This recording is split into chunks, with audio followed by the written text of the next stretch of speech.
Today we are going to start a new topic, electric dipole. It is a system of two equal and opposite charges separated by a certain distance. ਬੇਟਾ ਇਸ diagram 'ਚ ਦੇਖੋ ਸਾਡੇ ਕੋਲ ਦੋ charges ਨੇ, ਇੱਕ minus ਕਿਊ ਅਤੇ ਬੇਟਾ ਦੂਸਰਾ ਚਾਰਜ ਹੈ ਪਲੱਸ ਕਿਊ। ਇਹ ਦੋਨੋਂ ਚਾਰਜਿਸ ਦੇਖੋ ਬੇਟਾ ਈਕੁਅਲ ਨੇ, ਦੋਨਾਂ ਦਾ ਮੈਗਨੀਟਿਊਡ ਕਿਊ ਹੈ, ਪਰ ਦੋਨਾਂ ਦੇ ਬੇਟਾ ਸਾਈਨ ਜਿਹੜੇ ਨੇ ਓਪੋਜਿਟ।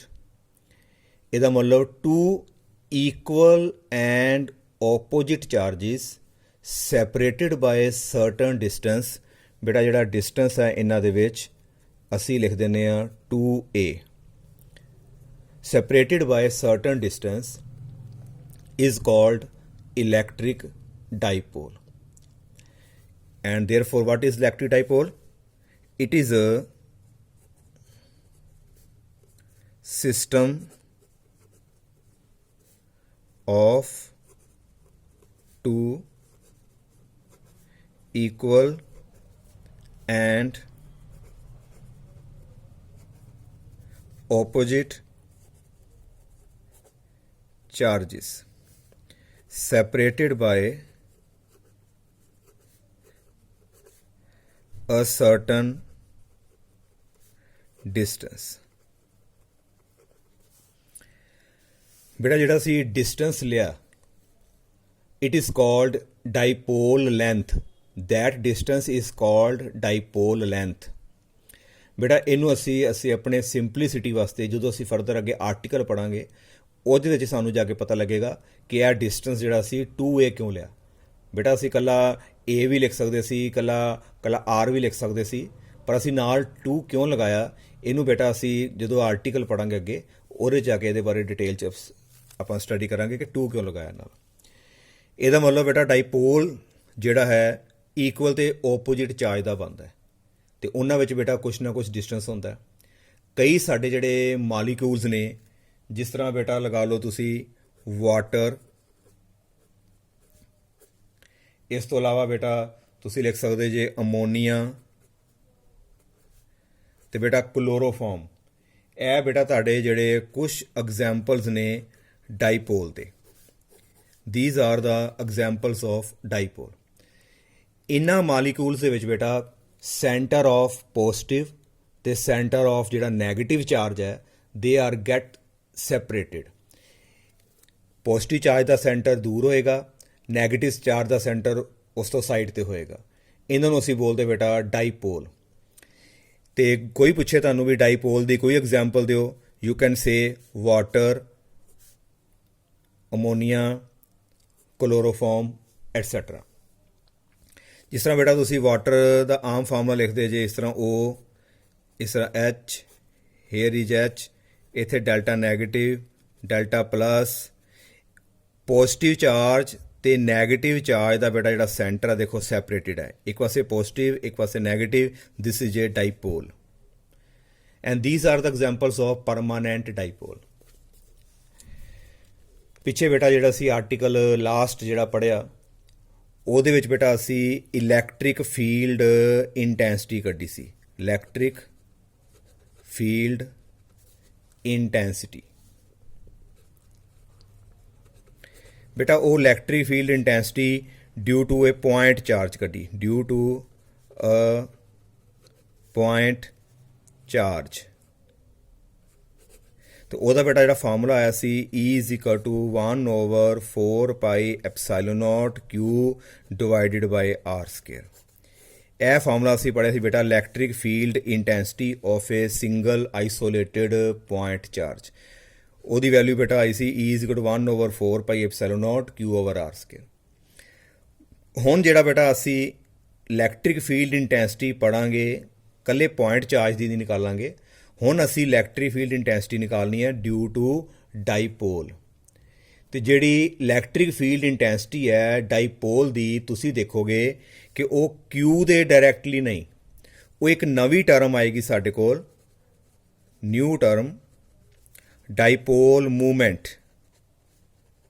ਡਾਈਪੋਲ ਮੂਵਮੈਂਟ ਨਵੀਂ ਟਰਮ ਜਿਹੜੀ ਤੁਹਾਡੇ ਕੋਲ ਆ ਰਹੀ ਹੈ ਉਹਦਾ ਨਾਮ ਹੈ ਬੇਟਾ ਡਾਈਪੋਲ ਮੂਵਮੈਂਟ। ਉਹਦੇ ਬਿਲਕੁਲ ਜਿਹੜੀ ਹੈ ਉਹ ਉਹਦੇ ਬਿਲਕੁਲ ਆਏਗੀ ਤੁਹਾਡੇ ਬੇਟਾ ਡਾਇਰੈਕਟਲੀ ਪ੍ਰਪੋਰਸ਼ਨਲ ਆਏਗੀ। This is called electric dipole movement. ਇਹਦੇ ਵਿੱਚ ਬੇਟਾ ਇਲੈਕਟ੍ਰਿਕ ਫੀਲਡ Q ਦੇ ਡਾਇਰੈਕਟਲੀ ਹੈ, ਤੇ ਜਦੋਂ ਅਸੀਂ ਡਾਈਪੋਲ ਦਾ ਫੀਲਡ ਕੱਢਾਂਗੇ ਬੇਟਾ ਉਹ ਡਾਈਪੋਲ ਮੂਵਮੈਂਟ ਦੇ ਡਾਇਰੈਕਟਲੀ ਹੋਏਗੀ। ਤੇ ਡਾਈਪੋਲ ਮੂਵਮੈਂਟ ਨੂੰ ਬੇਟਾ ਅਸੀਂ P ਦੇ ਨਾਲ ਡਿਨੋਟ ਕਰਦੇ ਹਾਂ। P ਅੱਜ ਤੋਂ ਯਾਦ ਰੱਖਣਾ ਹੈ, P ਦਾ ਮਤਲਬ dipole movement. Dipole movement represents the strength of the dipole. It represents strength of dipole। ਡਾਈਪੋਲ ਦੀ ਬੇਟਾ ਕਿੰਨੀ ਕੁ ਸਟਰੈਂਥ ਹੈ ਉਹਦੇ ਬਾਰੇ ਸਾਨੂੰ ਪਤਾ ਲੱਗਦਾ ਹੈ, ਉਹਦੀ ਡਾਈਪੋਲ ਮੂਵਮੈਂਟ ਤੋਂ ਪਤਾ ਲੱਗਦਾ ਹੈ। ਤੇ ਡਾਈਪੋਲ ਮੂਵਮੈਂਟ ਦਾ ਬੇਟਾ ਜਿਹੜਾ ਫਾਰਮੂਲਾ ਹੈ, dipole movement is equal to product.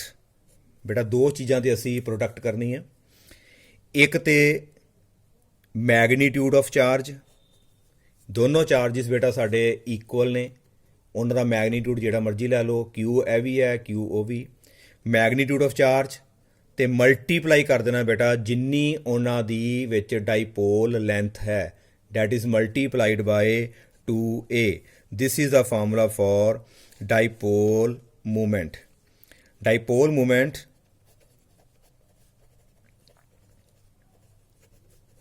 is equal to dipole moment is equal to product of Kadi product है, magnitude of charge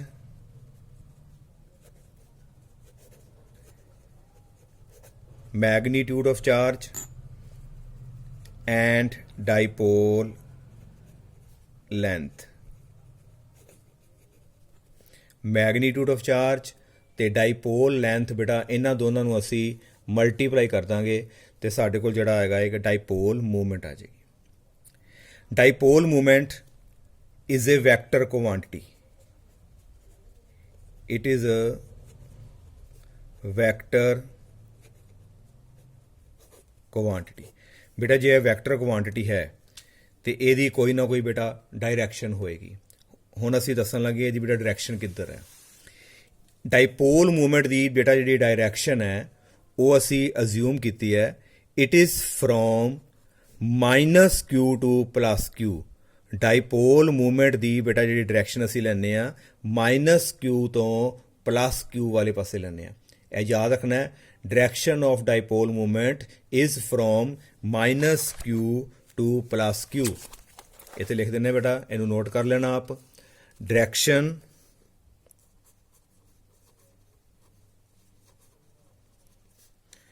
of dipole movement is from -Q to +Q। ਮੰਨ ਲਓ ਵੀ ਆ ਤੁਹਾਡੇ ਕੋਲ -Q ਹੈ and this is +Q। ਬੇਟਾ ਆ ਤੇ ਬਣ ਗਿਆ ਤੁਹਾਡਾ ਡਾਈਪੋਲ। ਤੇ ਬੇਟਾ ਇੱਥੋਂ ਥੋੜ੍ਹੀ ਜਿਹੀ ਵਿੱਚ ਅਸੀਂ ਡਾਰਕ ਕਰਕੇ ਇੱਥੇ ਐਰੋ ਸ਼ੋ ਕਰ ਦਿੱਤੀ। ਇਹ ਡਾਇਰੈਕਸ਼ਨ ਜਿਹੜੀ ਸ਼ੋ ਕਰ ਰਹੇ ਬੇਟਾ ਅਸੀਂ ਡਾਈਪੋਲ movement. Dipole movement the direction -Q to +Q ਤੇ ਜਿਹੜੀ ਆ ਲੈਂਥ ਹੈ ਟੋਟਲ, ਇਹਨੂੰ ਅਸੀਂ ਬੇਟਾ ਬੋਲਦੇ ਹਾਂ ਡਾਈਪੋਲ ਲੈਂਥ। ਬੇਟਾ ਅੱਗੇ ਆ ਗਿਆ SI unit. SI unit of dipole moment। Dipole movement ਦਾ ਅਸੀਂ ਬੇਟਾ ਹੁਣ SI ਯੂਨਿਟ ਪੜ੍ਹਨ ਲੱਗੇ ਹਾਂ। ਫਾਰਮੂਲਾ ਦੇਖੋ ਬੇਟਾ, ਪਹਿਲਾਂ ਡਾਈਪੋਲ ਮੂਵਮੈਂਟ ਦਾ ਜਿਹੜਾ ਫਾਰਮੂਲਾ ਹੈ, it is equal to Q multiply by 2a। Either charge ਨੂੰ ਡਾਈਪੋਲ ਲੈਂਥ ਦੇ ਨਾਲ ਬੇਟਾ ਮਲਟੀਪਲਾਈ ਕਰਤਾ ਤੇ ਬੇਟਾ ਇਹਦਾ ਜਿਹੜਾ ਯੂਨਿਟ ਹੋਏਗਾ, ਚਾਰਜ ਦਾ ਯੂਨਿਟ ਬੇਟਾ ਕੂਲਮ। ਬੇਟਾ 2 ਤੇ ਕੌਂਸਟੈਂਟ ਹੈ, ਅੱਗੇ A ਡਿਸਟੈਂਸ ਸ਼ੋ ਕਰ ਰਿਹਾ, ਇਹਦਾ ਆ ਗਿਆ ਬੇਟਾ ਮੀਟਰ। ਇਹਦਾ ਮਤਲਬ ਜਿਹੜਾ ਡਾਈਪੋਲ ਮੂਵਮੈਂਟ ਹੈ ਬੇਟਾ ਇਹਦਾ ਜਿਹੜਾ ਯੂਨਿਟ ਹੋਏਗਾ ਉਹ ਆਏਗਾ ਤੁਹਾਡਾ ਬੇਟਾ ਕੂਲਮ ਮੀਟਰ। ਕਈ ਬੱਚੇ ਤੋਂ ਬੇਟਾ ਇਹਨੂੰ ਸੈਂਟੀਮੀਟਰ ਪੜ੍ਹੇ ਜਾਂਦੇ ਆ। ਇਹ ਸੀ ਬੇਟਾ ਵੱਡਾ ਵਾਇਆ ਜੇ ਐਮ ਛੋਟਾ ਹੈ। It is coulomb metre. Coulomb metre is the distance unit of dipole moment.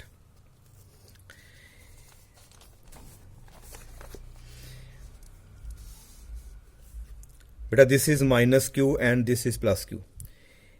ਜਿਹੜੀ ਲਾਈਨ ਇੱਕ ਐਕਸਿਸ ਦੋਨਾਂ ਚਾਰਜਿਸ ਦੇ ਸੈਂਟਰ ਚੋਂ ਲੰਘ ਕੇ ਜਾਂਦੀ ਬੇਟਾ ਲਾਈਕ ਦਿਸ, ਜਿਹੜੀ ਐਕਸਿਸ ਦੋਨਾਂ ਚਾਰਜਿਸ ਦੇ ਸੈਂਟਰ ਦੇ ਵਿੱਚੋਂ ਲੰਘ ਕੇ ਜਾਵੇ, ਮਾਈਨਸ ਕਿਊ ਦੇ ਵਿੱਚੋਂ ਵੀ ਲੰਘ ਰਹੀ ਹੈ ਬੇਟਾ ਤੇ ਪਲੱਸ ਕਿਊ ਦੇ ਵਿੱਚੋਂ ਲੰਘ ਕੇ ਵੀ ਜਾਂਦੀ ਜਿਹੜੀ ਐਕਸਿਸ, ਇਹਨੂੰ ਅਸੀਂ ਬੋਲਦੇ ਹਾਂ ਬੇਟਾ ਐਕਸੀਅਲ ਲਾਈਨ।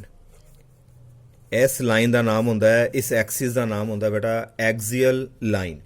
ਜਿਹੜੀ ਐਕਸਿਸ ਦੋਨਾਂ ਚਾਰਜਿਸ ਦੇ ਸੈਂਟਰ ਵਿੱਚੋਂ ਲੰਘ ਕੇ ਜਾਵੇ ਉਸ ਦਾ ਨਾਮ ਹੁੰਦਾ ਹੈ ਐਕਸੀਅਲ ਲਾਈਨ। ਤੇ ਬੇਟਾ ਇੱਕ ਹੋਰ ਹੈ, ਉਹ ਮੈਂ ਦੂਜੀ ਡਾਇਗਰਾਮ 'ਚ ਬਣਾ ਦਿੰਦਾ। This is minus Q and this is plus Q. Distance between them is 2a। ਇਹਨਾਂ ਦੋਨਾਂ ਦਾ ਬੇਟਾ ਇੱਕ ਪਹਿਲਾਂ ਹੀ ਸੈਂਟਰ ਕੱਢ ਲਿਆ ਬੇਟਾ। ਆਹ ਸੈਂਟਰ ਆ ਗਿਆ, ਜਿਹਨੂੰ ਸੈਂਟਰ ਨੂੰ ਅਸੀਂ O ਲਿਖਤਾ। ਤੇ ਜਿਹੜੀ ਐਕਸਿਸ ਬਿਲਕੁਲ ਡਾਈਪੋਲ ਦੇ ਪਰਪੈਂਡੀਕੂਲਰ ਹੋਏਗੀ ਤੇ ਨਾਲੇ ਬੇਟਾ ਸੈਂਟਰ ਦੇ ਵਿੱਚੋਂ ਲੰਘ ਕੇ ਜਾਏਗੀ, ਜਿਹੜੀ ਐਕਸਿਸ ਡਾਈਪੋਲ ਦੇ ਪਰਪੈਂਡੀਕੂਲਰ ਨਾਲੇ ਬੇਟਾ ਸੈਂਟਰ ਚੋਂ ਲੰਘ ਕੇ ਜਾਏਗੀ, ਉਹਦਾ ਬਾਈਸੈਕਟ ਕਰੇਗੀ, ਬਾਈਸੈਕਟ ਦੋ ਬਰਾਬਰ ਦੇ ਹਿੱਸੇ ਕਰੇਗੀ, ਉਹਨੂੰ ਅਸੀਂ ਬੇਟਾ ਬੋਲਦੇ ਹਾਂ equatorial line. This is called ਇਕਵੀਟੋਰੀਅਲ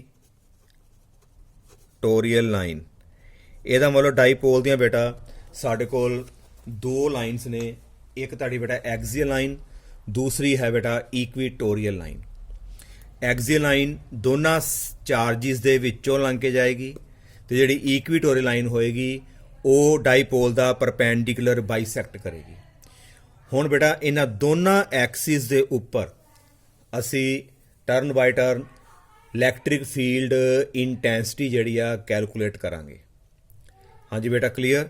ਇਸ ਤੋਂ ਅੱਗੇ ਜਿਹੜੇ ਬੇਟਾ ਸਾਡੇ ਆਰਟੀਕਲ ਆਉਣਗੇ ਉਹਦੇ ਵਿੱਚ ਅਸੀਂ electric field intensity on axial line ਬਾਰੇ ਪੜਾਂਗੇ ਤੇ ਦੂਸਰਾ ਬੇਟਾ electric field intensity on equatorial line, ਉਹਦੇ ਬਾਰੇ ਬੇਟਾ ਸਟੱਡੀ ਕਰਾਂਗੇ। ਥੈਂਕ ਯੂ ਬੇਟਾ।